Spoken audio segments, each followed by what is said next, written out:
politico-militaire à Doha. Donc ça nous a intéressés, c'est pour cette raison il faudrait que ce même pays, le Tchad, soit le garant de notre accord. La communauté Peul en particulier, en cas de violation, nous allons encore faire le recours vers le Tchad, vers le gouvernement tchadien, parce que c'est eux qui sont les garants de cet accord.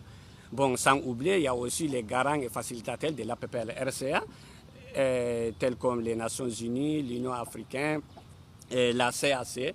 Bon, nous allons aussi faire recours au gouvernement tchadien parce que cette fois-ci, c'est eux qui sont les garants, les principaux garants de cet accord. Donc c'est à eux nous allons faire recours pour pouvoir régler ce problème. Sinon, nous n'aurons aucune autre manière de faire parce que les armes sont déjà déposées. Nous ne pouvons pas réaliser parce qu'avec les armes, on ne peut pas résoudre une situation ou bien un problème.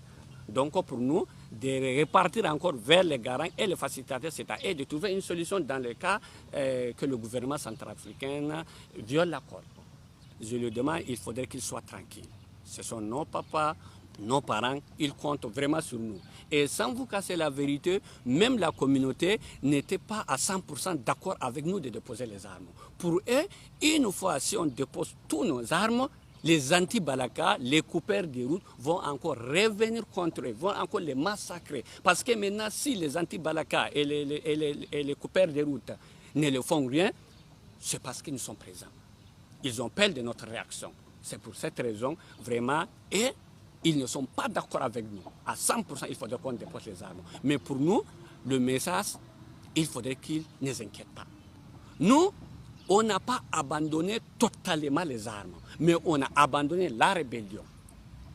Nous serons bientôt dans le gouvernement. Nous serons armés. Nous allons défendre leurs causes dans le gouvernement en tant que le membre et le cadre du gouvernement.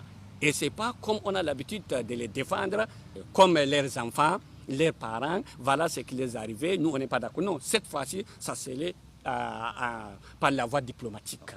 Donc, c'est la raison que vraiment je vais leur garantir, rien ne va les arriver, même si le 3 heures procédement ne va pas exister, on va dissoudre le mouvement carrément, rien ne va leur arriver. Leurs propres enfants, les mêmes personnes seront dans la FACA, dans la police, pour pouvoir les défendre, dans la gendarmerie, pour pouvoir défendre leurs causes et faire leur sécurité. Donc, il ne faudrait pas qu'ils inquiètent.